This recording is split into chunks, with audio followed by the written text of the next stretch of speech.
ಮಂಗಳವಾರ ಇಡೀ ರಾತ್ರಿ ಗಬ್ಬ ಕಟ್ಟಿದ ದನವೊಂದು ಕೊಲ್ಯ ಪರಿಸರದಲ್ಲಿ ಹುಷಾರಿಲ್ಲದೆ ಮಲಗಿದೆ ಎಂದು ತಿಳಿದ ತಕ್ಷಣ ನಾವು ಶಿವಸಾಗರ ಸುಚವೃತ ಶೆಟ್ಟಿ ಅವರ ಜೊತೆಗೆ ಪಶುವೈದ್ಯರಿಗೆ ಸಂಪರ್ಕಿಸಿದೆವು.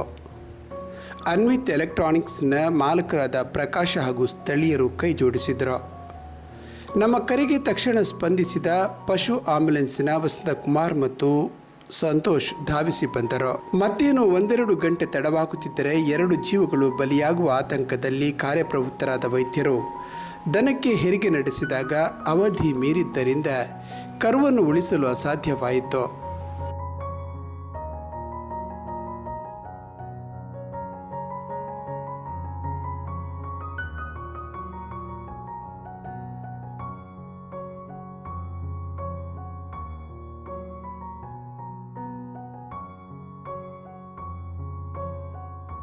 ತಾಯಿ ಕರುವನ್ನು ನೋಡದಂತೆ ಅವಿತಿರಿಸಿ ಕೆಚ್ಚಲಿನಿಂದ ಹಾಲನ್ನು ಕರೆದು ಸಂಕಟವನ್ನು ಕಡಿಮೆಗೊಳಿಸಿದ ಬಳಿಕ ದನ ಸ್ವಸ್ಥವಾಯಿತು.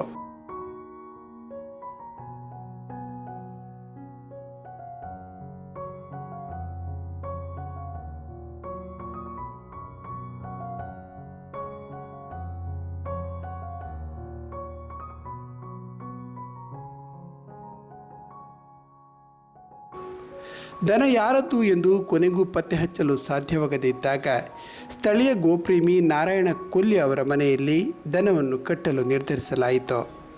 ಆದರೆ ಆರೋಗ್ಯದಲ್ಲಿದ್ದ ದನವನ್ನು ಕಟ್ಟಿಹಾಕುವುದು ಸರಿಯಲ್ಲ ಎಂದು ಹಗ್ಗ ತೆರವು ಮಾಡಿದಾಗ ಎಂದಿನಂತೆ ನಡೆದಾಡಿದ ದನ ಮನೆಯತ್ತ ತೆರಳಿತು. ಸ್ಥಳೀಯರ ಹೃದಯವಂತಿಕೆಗೆ ಅಬ್ಬಕ್ಕ ಟಿವಿಯ ಹ್ಯಾಟ್ಸಪ್.